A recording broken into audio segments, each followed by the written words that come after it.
चला तर मंडळी, नागपूर आणि नागपूरचे खाद्यपदार्थ म्हटले की सर्वप्रथम डोळ्यांसमोर येतात ते लाल भडक तर्रीदार चमचमीत तर्री पोहे।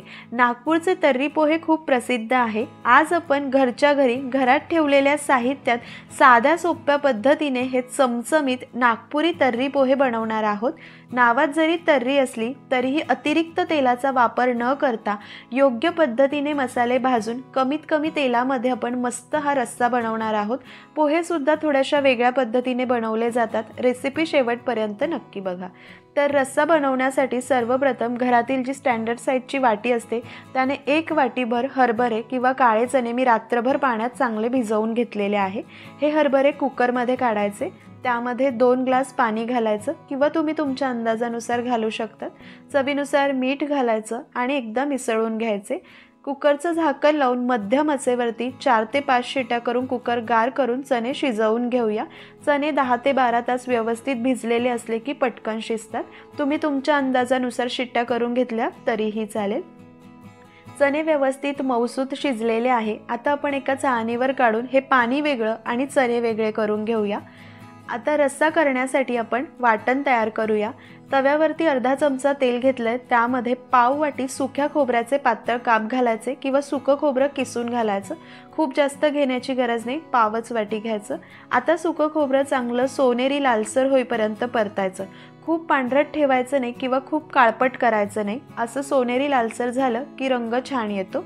त्यानंतर सारख्याच तव्यावर अर्धा चमचा परत तेल घेतलंय।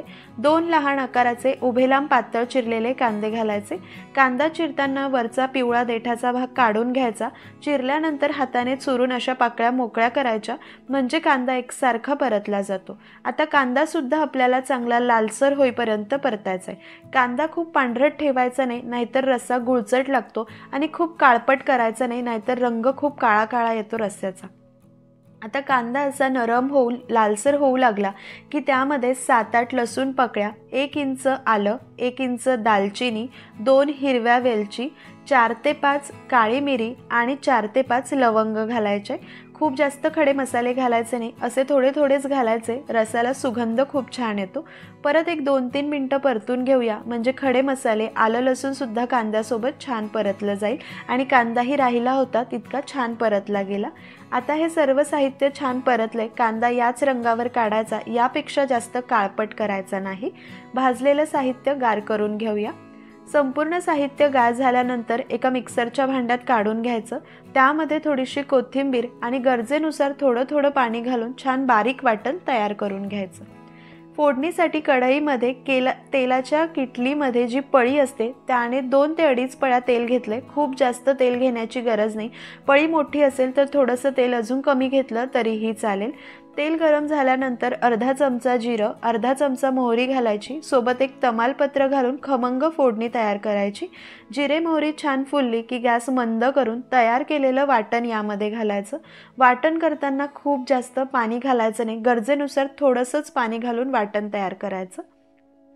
आता यामध्ये 1 चमचा काश्मीरी लाल मिरची पावडर घालायची, जी रंगाची असते, चवीला तिखट नसते। ती नक्की घाला, त्याने तरीचा रंग छान येतो आणि भाजीला तरी सुद्धा छान सुटते।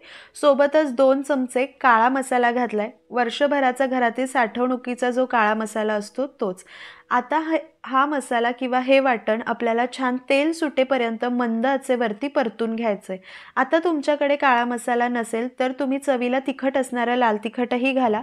1 चमचा धणा पावडर आणि 1 चमचा गरम मसाला घाला, म्हणजे तुमची तरी छान तयार होईल। इथे फक्त मी काश्मीरी लाल मिरची पावडर आणि 2 चमचे काळा मसाला वापरलेला आहे। छान असं तेल सुटेपर्यंत वाटण परतून घेतलं। एक 4 ते 5 मिनिटं लागतात। त्यानंतर शिजवून घेतलेले पाणी वेगळं केलेले हरभरे यामध्ये घालायचे। मसाल्यांमध्ये चांगले एकजीव करून एक 5 मिनिटं हे चणे किंवा हरभरे आपल्याला मसाल्यामध्ये छान असे परतून घ्यायचे, म्हणजे आतपर्यंत मसाल्यांचे फ्लेवर छान उतरले जातात। इथे हरभरे एक 5 मिनटं मसाल्यांमध्ये छान परतून घेतले. तर वेगळं करून ठेवलेलं हे पाणी यामध्ये घालायचं. मिक्सरच्या भांड्यालाही भरपूर पाणी लागलेलं असतं, ते सुद्धा घोळवून यामध्ये घालायचं. आता तर्री पोह्यांचा रस्सा जो असतो तो पातळ करायचा असतो. आता रस्सामध्ये पाणी घालताना आपल्याला गरम पाणी घालायचं आहे, गार पाणी घालायचं नाही. गार पाणी घातलं की एकतर चव तर बिघडते आणि तर्रीही छान येत नाही. छान उकळतं गरम पाणी घातलं की पटकन तेलाचा तवंग वरती येतो आणि या रस्स्याला मस्त तर्री सुटते. तर या पद्धतीने हा रस्सा पातळ ठेवायचा. चणे शिजताना 2 ग्लास पाणी घातलं होतं आणि आत्ता 2 ग्लास. तुम्ही तुमच्या अंदाजानुसार पाणी थोडंफार कमी जास्त केलं तरीही चालेल. आता यामध्ये चवीनुसार मीठ घालायचं. चणे शिजतानाही मीठ घातलंय त्याच अंदाजाने घालायचं.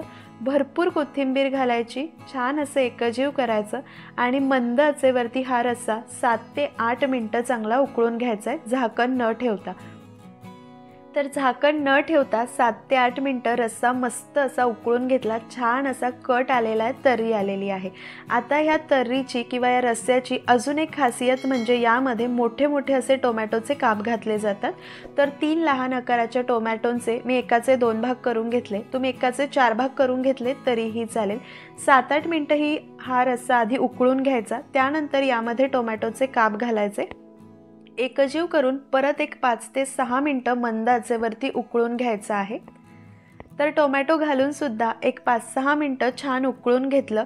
मस्त असा हा लाल भडक कमीत कमी तेलाचा वापर करून तर्री पोह्यांचा चमचमीत आपला रस्सा तयार आहे. याला बाजूला ठेवूया आणि तर्री पोह्यांसाठी लागणारे पोहे तयार करून घेऊया.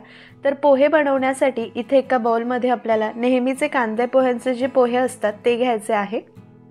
तर जितके प्लेट पोहे करायचे आहे तितक्या मुठी गच्च भरून पोहे घेतले की बरोबर होतात. इथे मी 4 मूठ पोहे घेते कारण मला 4 प्लेट पोहे करायचे आहे. तर पोहे आधी स्वच्छ चाळून घेतलेले आहे. यामध्ये पाणी घालून 2 ते 3 वेळा पोहे हलक्या हाताने धुवून घ्यायचे. पण ही प्रोसेस पटपट करायची. पोह्यांवर असलेली पावडर वगैरे किंवा डस्ट ती निघून जाते आणि चाळणीवर लगेच काढून घ्यायचे. यावर झाकण ठेवून बाजूला ठेवूया. पुढची प्रोसेस करेपर्यंत पोहे छान भिजले जातील. कढईमध्ये तेल गरम केलंय. यामध्ये अर्धा चमचा मोहरी घालायची. मोहरी छान तडतडली की त्यामध्ये जिरे घालायचे. जिरे मोहरीची खमंग फोडणी झाली की यामध्ये आपल्याला थोडेसे शेंगदाणे घालायचे. शेंगदाणे तुम्ही आवडीनुसार भाजलेले किंवा कच्चे घालू शकतात. त्याचसोबत लगेच यामध्ये 2 मध्यम आकाराचे चिरून घेतलेले कांदे घालायचे, कढीपत्ता घालायचा आणि आवडीनुसार हिरवी मिरची घालायची. हिरवी मिरची डायरेक्ट तेलात घालायची नाही, नाहीतर हिचा खूप तिखटपणा तेलामध्ये उतरतो. असं कांदा घातल्यानंतर हिरवी मिरची घालायची. आता तर्री पोहे करताना तुम्ही कांदा उभा लांब पातळ चिरून घेतला तरीही चालतो. कांदा चांगला नरम होऊन गुलाबी होईपर्यंत परतून घ्यायचा. कांदा छान परतून घेतला, खूप लालसर करायचा नाही. यामध्ये हळद घालायची आहे आणि एकदा छान मिसळून घ्यायचं. त्यानंतर चवीनुसार मीठ सुद्धा आपल्याला फोडणीतच घालायचं, म्हणजे पोह्यांना एकसारखं मीठ लागलं जातं. तर्री पोह्यांचे पोहे तयार करताना यामध्ये उकडलेला बटाटा सुद्धा घातला जातो. तर एक बटाटा उकडून साल काढून त्याच्या फोडी करून घेतलेल्या आहे. बटाटा सुद्धा फोडणीमध्ये चांगला मिसळून घ्यायचा. ही तयारी करेपर्यंत आपले पोहे सुद्धा चांगले भिजले, अगदी मोकळे सुटसुटीत आहे, अजिबात लगदा झाला नाही. भिजलेले पोहे सुद्धा फोडणीमध्ये काढून घ्यायचे. जेव्हा पोहे धुतो तेव्हा पटापट धुवायचे, जास्त वेळ पाण्यात ठेवायचं नाही आणि पटकन चाळणीवर निथळायचे, म्हणजे असे परफेक्ट भिजले जातात. आता हे भिजवलेले पोहे फोडणीमध्ये हलक्या हाताने चांगले एकजीव करून घ्यायचे आहे. तर पोहे छान एकजीव करून झाले. यामध्ये भरपूर बारीक चिरलेली कोथिंबीर घालून परत एकदा छान एकजीव करायचं. तुम्हाला हवं तर तुम्ही थोडीशी साखरसुद्धा मिठासोबत घालू शकतात. आता झाकण ठेवून मंद आचेवर 7 ते 8 मिनटं दणदणून वाफ काढायची. मध्ये फक्त एकदा झाकण काढून तळापासून मिक्स करायचं. एक 7 ते 8 मिनटं मस्त वाफ काढली. मऊ लुसलुशीत आपले पोहे सुद्धा बनून तयार आहे. तर्री किंवा रस्सा तयार आहे. पटकन सर्व करूया. तर एका प्लेटमध्ये सर्वप्रथम पोहे घ्यायचे. तर प्लेट 3/4 भरायची. त्यानंतर यामध्ये थोडंसं फरसाण घालायचं, आवडीनुसार कुठलंही घालू शकतात. त्याचसोबत तयार करून घेतलेल्या रस्स्यातले सर्वप्रथम चणे घालायचे. त्यानंतर रस्स्यासोबत थोडेसे चणे, एक टोमॅटोची काप यात घालायचा आणि वरतून मस्त ही लाल भडक तर्री घालायची. गार्निशिंगसाठी थोडासा बारीक चिरलेला कांदा, कोथिंबीर आणि बारीक शेव घालायची. अप्रतिम असे तर्री पोहे बनून तयार आहे. बनवायला अगदी साधे सोपे आहे. तुम्हीही या पद्धतीने एकदा नक्की ट्राय करा। रेसिपी कशी वाटली कमेंट करून नक्की कळवा। आणि ही तर्री किंवा जो रस्सा आहे तो एक्स्ट्रा जर उरला ना तर चपाती गरमागरम बनवून त्यासोबतही खाऊन बघा, चवीला अप्रतिम लागतो। तर आजची रेसिपी एकदा नक्की ट्राय करा। आवडली असेल तर लाईक करा, शेअर करा। अशाच रेसिपी बघण्यासाठी चॅनलला नक्की सबस्क्राईब करून